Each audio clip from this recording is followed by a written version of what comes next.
Bonjour, bonjour et bienvenue dans cette nouvelle vidéo. J'espère que vous allez bien. Mes orchidées sont bien reparties, elles sont magnifiques. Elles ont repris un petit peu du poil de la bête. On a plein de petits bourgeons qui arrivent là. On a une nouvelle tige ici, on en a une là. De l'autre côté, on en a aussi. Elles sont magnifiques. Pousse ici. Ici, il faut que je l'attache. On a une pousse ici. Une pousse ici et une autre ici que j'ai attachée. Voilà. Et les hampes sont magnifiques. Et je crois que ma préférée c'est celle-là. Elle est jaune, crème et lit de vin. Alors Michel de la chaîne Michel Astro, il n'y a pas très longtemps me demandait des nouvelles de Luna. Parce que c'est vrai que ça fait quelques temps que je vous avais plus filmé Luna. Mais Luna, cette chipie, elle est très rarement dans la maison. Là elle est rentrée parce qu'il pleut. Mais sinon elle est tout le temps dehors. Donc ben, forcément on la voit pas trop. Mais voilà, elle est là Michel. Elle te fait un coucou. Et elle va bien. Elle va très très bien. Alors on a toujours un petit peu peur parce qu'il y a le renard. On habite à la campagne, donc il y a le renard. Ça nous fait un peu peur, mais bon. Elle est bien, voilà. Alors on est dans le jardin. On s'est rendu compte il n'y a pas très longtemps d'une plante qui était assez étrange et qui nous rappelait fortement les orchidées qu'on voit dans la nature, les orchidées sauvages. En cherchant sur internet, on s'est rendu compte qu'elle s'appelait l'orchide bouc. Et quand on la sent, elle sent le bouc, mais c'est vraiment, elle sent très mauvais en fait. Là, je suis là et je la sens. C'est impressionnant l'odeur que ça a. On dirait vraiment un bouc. Vous savez, un bouc, quand il n'est pas castré, il pue. Et ben, on dirait qu'on a un bouc dans le jardin, mais juste aux alentours. Ça prend pas tout le jardin, bien évidemment. Mais c'est quand même ultra... Oh, ça pue. J'en avais jamais vu. Et puis l'année dernière, je pense pas qu'elle était là. Bon, on n'a peut-être pas fait attention, je sais pas. Ici, on a de la monnaie du pape. Ici, qu'on avait ramassé. Quelqu'un avait taillé un jardin. Et il avait jeté de la monnaie du pape. Et Émeric l'avait dit, on la ramasse. Puis on la met par terre. Peut-être que les graines vont s'ouvrir. Je sais pas trop. On verra. J'en sais rien. J'avais envie aussi de vous faire des vidéos sur les plantes comestibles qu'on a dans le jardin. Je ne sais pas si ça vous intéresse, vous me direz. Ici, là, la grande plante qu'on voit ici, c'est du plantain. Je ne sais pas si vous le connaissez, le plantain. Quand je vais vous le montrer de près, je pense que vous allez le reconnaître. C'est une plante qu'on a... c'est une mauvaise herbe, hein, on peut la qualifier comme ça. Il faut savoir que où pousse le plantain, c'est en général une terre qui est très bonne, très fertile, et donc c'est une très bonne terre pour le jardin. Alors j'ai cueilli un petit peu du chèvrefeuille. On a du chèvrefeuille dans le jardin qui n'est pas à nous, hein, qui vient du terrain du voisin. C'est un terrain qui est en friche, qui n'est pas entretenu. Et il y a un chèvrefeuille et qui vient chez nous. Donc c'est drôlement agréable, il sent très très bon. Et il faut savoir que cette sorte de chèvrefeuille chez nous dans nos montagnes, notamment autour de notre ville, après plus haut je sais pas, mais nous quand on va en rando autour de notre ville, il y a toujours ce chèvrefeuille, mais qui pousse à l'état sauvage. Donc là il vient chez nous, donc bien sûr on ne l'a pas coupé. On le laisse proliférer dans un petit coin de notre jardin. Et j'en ai coupé un petit morceau pour mettre sur ma table hier quand on avait du monde, c'était très agréable. Par contre, on s'est posé la question dans la mesure où il sent très bon quand il est sur le pied de la plante. Par contre, dès qu'on le coupe, il ne sent plus. Je pense que c'est normal, c'est dans la mesure où on a stoppé un peu ça. Je sais pas. Si vous savez, dites-moi. Et j'ai lu aussi qu'on pouvait faire des boutures de chèvrefeuille. Donc si vous avez déjà fait des boutures, dites-moi. Donc j'ai vu que ça se faisait du mois, je crois, d'août au mois d'octobre, enfin plus fin d'été, je crois, donc à voir. Et là on a des petites roses aussi du jardin qui sont magnifiques, des petites grosses roses. Par contre là elles ne sentent absolument rien, ça sent vraiment rien. Mais voilà, j'adore avoir des petits bouquets comme ça sur la table quand on a du monde. Je trouve que ça fait un petit peu... ça fait élégant.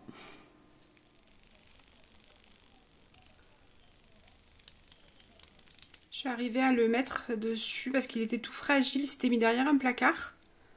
Et il bougeait plus. Je suis arrivée à le récupérer et je vais le mettre dehors. Il est trop beau. Alors, je sais pas ce qui... Voilà, je vais vite le mettre dehors dans les fleurs en espérant qu'il... Regardez dessus comme il est beau.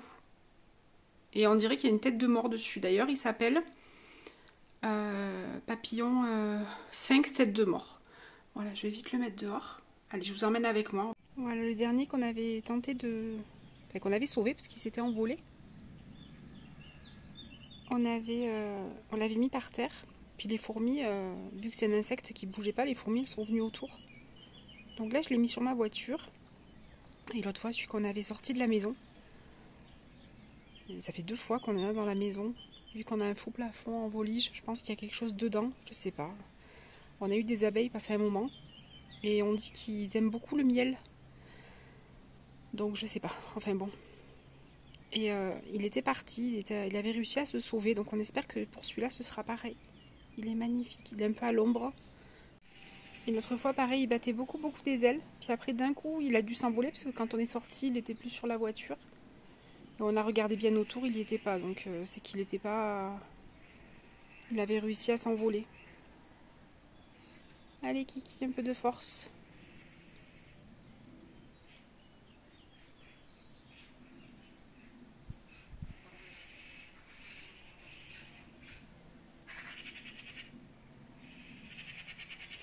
Regardez qui va là. Attendez, hop. Salut. Salut. Voilà. Salut Barbu. Salut, salut. Et Loulouille. Attends, Loulouille. Et Loulouille, elle est là. Elle est là. Luna. Donc on a le chèvrefeuille. Il sent trop bon. Puis alors il a une couleur qui n'est pas commune. Il est rose, jaune et blanc. Et chez nous, ça pousse à l'état sauvage. À côté, c'est une parcelle qui n'est pas entretenue. Et ça pousse et ça vient chez nous. Donc bien sûr, on le laisse. Là, il y a la petite menthe qui vient de Lozère. De chez mon frère. Comme elle sent trop bon. Il y a le petit rosier. Ici. Là, il y a le petit cactus cornichon. Alors demain, j'essaierai, si j'y pense, de vous filmer. Les fleurs, elles sont toutes ouvertes et le soir, elles se referment. Quand on est arrivé ici à la maison, en fait, il était à l'abandon. Donc, il était tout sec. Et Emeric, il a un peu la main verte, donc il a bien récupéré. Il est énorme et il fait des fleurs. Il n'avait jamais fait de fleurs avant, je pense. Il était tout malade. Il y a des petites pensées qui se sont invitées. Pourtant, c'est une terre qui n'est pas top, mais elles sont contentes. J'avais envie de vous parler de ce petit livre de Marine Crécy, la mini-flore du jardinier promeneur. Mettez un nom sur les plantes qui vous entourent. C'est un petit livre qui est très intéressant, que j'ai découvert sur la chaîne YouTube de Maureen Vino. Si vous ne connaissez pas la chaîne de Maureen, je vous invite à aller y faire un petit tour. C'est une artiste qui crée des vêtements. C'est une créatrice de vêtements qui est inspirée un petit peu de tout ce qui est un petit peu mystique, tout ce qui est un petit peu féerique. Et elle crée des vêtements qui sont originaux, très jolis. Elle fait de la couleur végétale, notamment avec des peaux et des noyaux d'avocat. Donc c'est super intéressant ce qu'elle fait, je la suis depuis quelques temps. Elle est en adéquation avec la nature, enfin c'est quelque chose qui me plaît beaucoup, qui me parle beaucoup d'ailleurs aussi. Et donc je vous invite à faire un petit tour sur son compte Instagram, parce qu'elle a un compte Instagram aussi. Je vous mets tout en barre d'informations pour que vous puissiez la retrouver. Donc ce petit livre, vous voyez, c'est un petit livre format poche. Très pratique pour mettre dans la poche ou dans le sac à dos et partir à l'aventure des chemins et arriver à identifier les plantes. Voilà, la couverture me plaît beaucoup. Et alors à l'intérieur, c'est une petite pépite. Alors ce qu'il faut savoir, je crois que c'est de l'aquarelle les dessins, mais en plus le livre a été écrit totalement à la main en fait, c'est manuscrit. C'est pas une police informatique, donc c'est super joli. Vraiment, j'adore. Tout est bien expliqué. Donc, on a les plantes classées par couleur et par saison. Vous voyez, c'est il est magnifique. Voilà, les fleurs bleu-violette. On a les fleurs blanches, on a les fleurs jaunes. Vraiment, on a les baies. Il est hyper complet. Vraiment. Donc si vous aimez la nature, si vous aimez les plantes, moi j'aime beaucoup les plantes. Donc si vous aimez les plantes, les fleurs et que vous cherchez à justement les reconnaître quand vous êtes dans la nature, vraiment n'hésitez pas. C'est un petit livre qui est vraiment pas très cher, il est à 9,90 €. Ça permet aussi de faire un petit cadeau sympathique. Ah, une mouche. Oh là là, c'est mouche alors. Et voilà, vous voyez, tout est magnifique, super bien illustré et très très bien, bien écrit. Et vraiment c'est quelque chose un livre que j'ai adoré et du coup je me le suis commandé. Donc si vous êtes amoureux de la nature comme moi, ben, tout simplement je vous le conseille. J'ai récupéré chez mes parents il n'y a pas longtemps un panier comme ça qui était à moi, que j'aime beaucoup pour faire mes courses et tout. J'aime bien ces paniers en paille, c'est un panier qui est super vieux. Mais que j'aime beaucoup pour faire les courses, j'aime bien, il n'est pas très grand, et j'ai plein de coupons de tissu dedans. C'était un ancien Sarwell, pareil. Sarwell quand j'ai plus envie de les mettre après. Quand je les mets plus en Sarwell parce qu'ils me conviennent plus, bah, plutôt que de les jeter, je les transforme. Donc j'en avais gardé un que je vous avais montré il n'y a pas longtemps. J'en avais fait des gants. J'en avais fait également du biais pour mettre autour de mon turban, serviette quand je me sèche les cheveux et tout. Et là j'en avais un qui était très original mais que je pouvais plus voir en fait.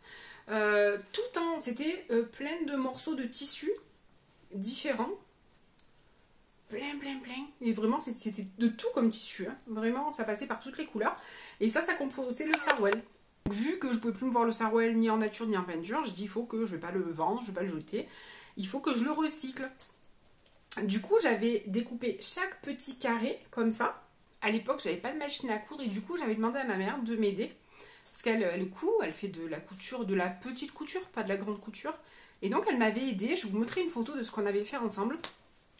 Et de l'autre côté, donc il y avait un côté tissu et il y avait un côté serviette éponge. Donc j'avais acheté différentes serviettes éponges. J'avais acheté à Action, donc j'avais plein de couleurs. Il y a du rose, il y a du bleu, il y a du taupe. Et ces serviettes réutilisables, c'est super. Moi, je m'en servais pour me démaquiller. Je m'en servais aussi pour... donc, j'avais une partie dans la salle de bain. J'avais une partie dans la cuisine pour comme du sopalin. Voilà. Et c'est vrai que c'est lingettes. Mais bon, au fil du temps, ça fait peut-être, je crois, 5-6 ans. C'est pas le tissu du Sarwell, il n'est pas très épais. Vous voyez, je sais pas si on voit mes mains à travers, mais il n'est pas super épais. Et du coup, elles ont mal vécu dans le temps. Il y en a que j'ai jeté parce qu'elles étaient usées. Et du coup, là, je vais en refaire. Voilà, donc très contente de ma nouvelle trouvaille. Retrouvaille, parce que je les ai retrouvées. Donc, voilà. Donc, j'ai envie de me remettre à la couture. Je suis sur YouTube une jeune femme qui s'appelle Marine Cocon Vert et qui fait du tricot, de la couture. Elle fait du point de croix, elle fait plein de belles choses. Si vous avez l'occasion d'aller faire un petit tour sur sa chaîne aussi, je trouve que c'est important de partager ça. Moi, je les ai connus comme ça par le biais d'autres personnes qui ont des chaînes YouTube et qui parlent justement des chaînes qui les intéressent. Et ça permet, nous, moi, c'est comme ça que j'ai découvert plein de jolies chaînes et qui m'inspirent aussi. Donc, Marine de Cocon Vert, je vous mets tout en barre d'informations. Elle a récupéré une machine à coudre de sa grand-mère, donc une machine à coudre magnifique. Et elle se fait des créations, elle se fait des robes, des jupes, des pantalons, mais bon, elle a un level important, enfin c'est loin de... moi j'en suis loin. Elle s'est fait aussi des gilets de berger, alors ça j'aimerais beaucoup, vous savez c'est un peu côté mouton et à l'intérieur vous avez du tissu, enfin elle fait plein de belles choses Marine. Et voilà. Et je me dis que j'aurais envie de me faire des petites choses comme ça pour commencer. Je ne sais pas si j'en serai capable, mais je vais essayer avec ma machine à coudre.